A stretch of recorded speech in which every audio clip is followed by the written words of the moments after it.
On March 3, 2025, a man pulled into my bay driving a dark gray pickup truck with just over 58,000 miles on it. He was not frantic, he was not in a rush, he was embarrassed. He told me he had been doing everything right. Regular oil changes, fresh air filter, quality fuel. He took care of his truck. But 3 weeks earlier, something changed. The engine started ticking. Then the tick got louder. By the time he reached my shop, I could hear it from outside before he even shut off the engine. The shop he had visited the day before had already told him he was looking at possible valve train damage. Possibly worse. They quoted him over $3,000 to start. He asked me one question. He asked, "What did I do wrong?" Today, I am going to answer that question. Not just for him, but for every driver who thinks they are doing everything right and has no idea they are slowly killing their engine with one single habit. A habit so common, so deeply normalized that most mechanics never even mention it. A habit that is destroying engines across the country right now, quietly, invisibly, and completely unnecessarily. I have been working on cars for over 2 decades. I have seen engines fail from neglect. I have seen engines fail from abuse. But nothing has cost more drivers more money than this one particular habit. Not aggressive driving, not cheap oil, not even skipping maintenance. This habit is the one that people who actually care about their car do most consistently. And that is what makes it so dangerous. Because the drivers who do this are not careless. They are the opposite. They read the articles. They watch the videos. They change their oil on time. They check their tire pressure. They are engaged, responsible owners. And they are still wrecking their engines without ever knowing why. By the time this video is over, you are going to understand exactly what the habit is, precisely why it causes damage, how the damage compounds silently over months or years before anything feels wrong, and what to do instead.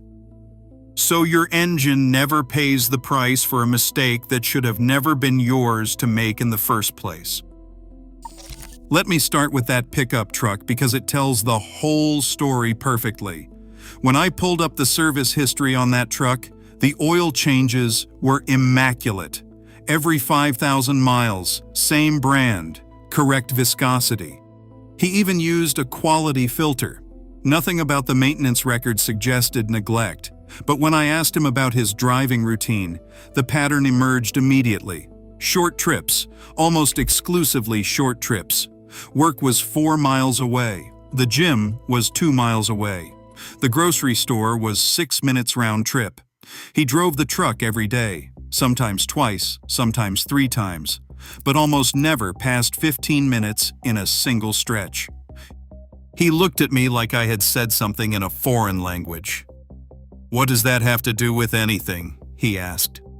"It has everything to do with everything," I told him. "Here is what most drivers never hear. Your engine was not designed to warm up and shut down. It was designed to warm up, stabilize, and run. Every time you start a cold engine and shut it down before it reaches full operating temperature, a chain of events begins inside that engine that your oil, no matter how fresh, cannot fully counteract. And once you understand those events at the mechanical and chemical level, you will never look at a short trip the same way again." Let us walk through what actually happens. When your engine starts cold, the metal is contracted. Clearances between components are tighter than design specification. The oil is thick, sluggish, and slow to circulate.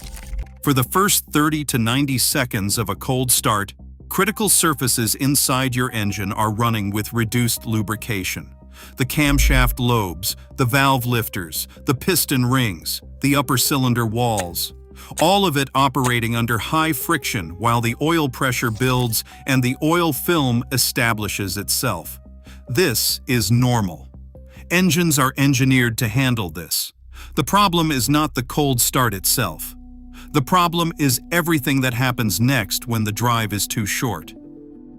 As the engine begins to warm up, combustion produces water vapor.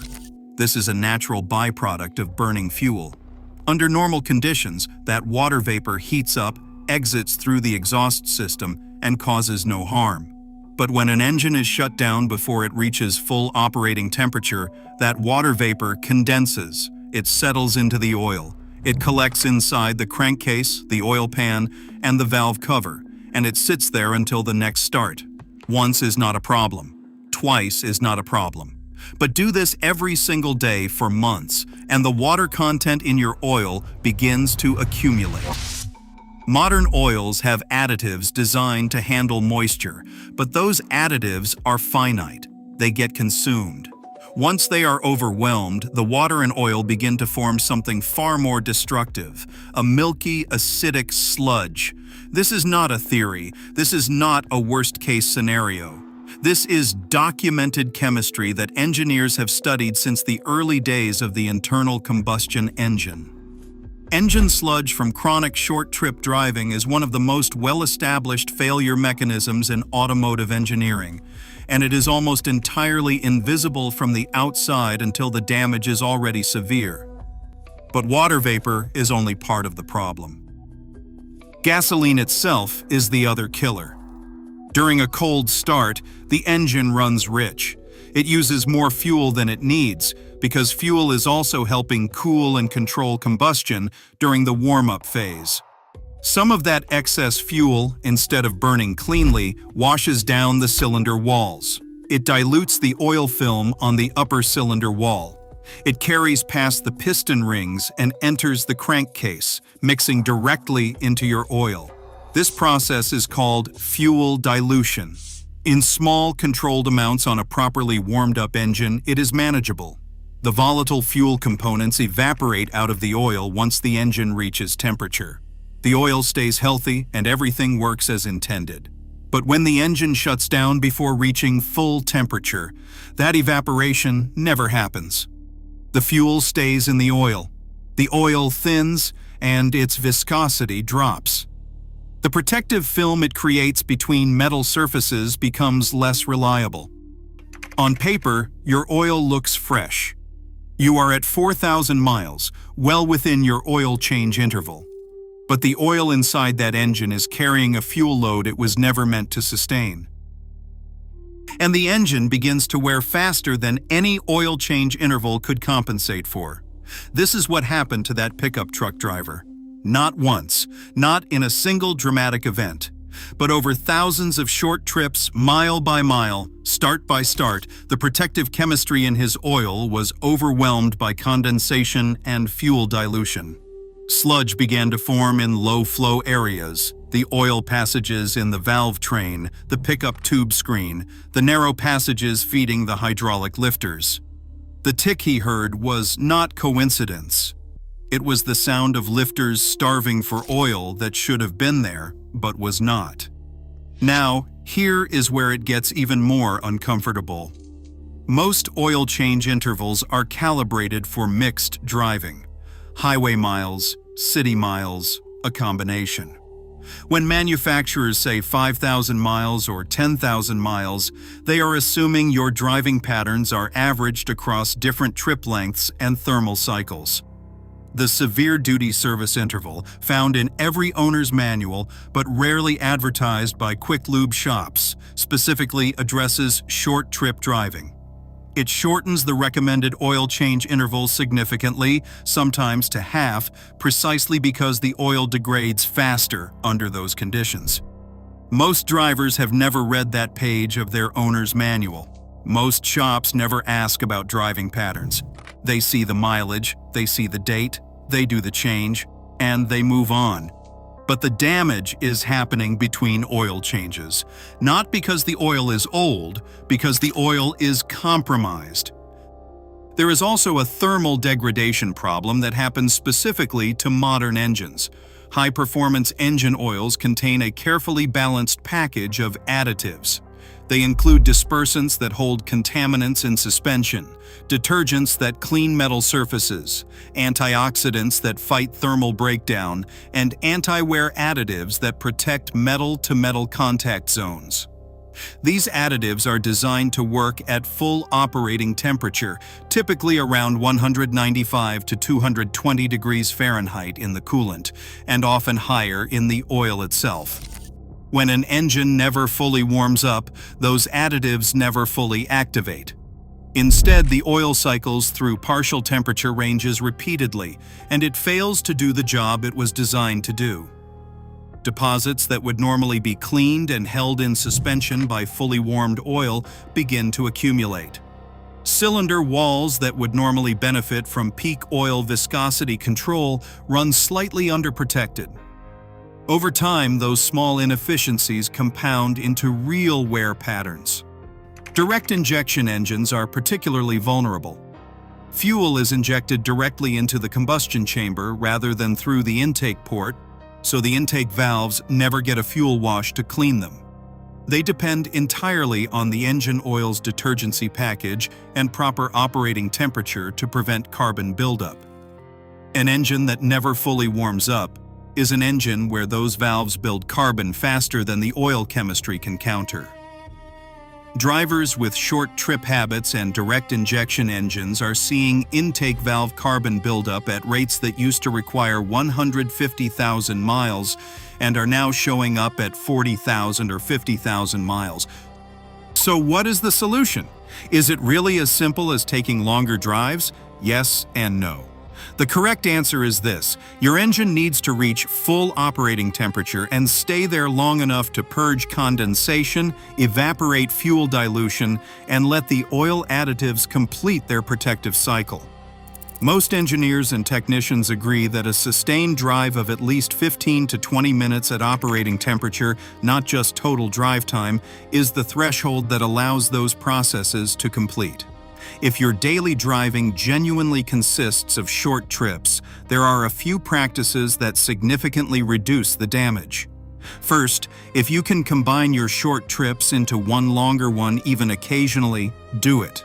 A 30-minute drive twice a week is far more protective than 6 5-minute drives spread across the same period.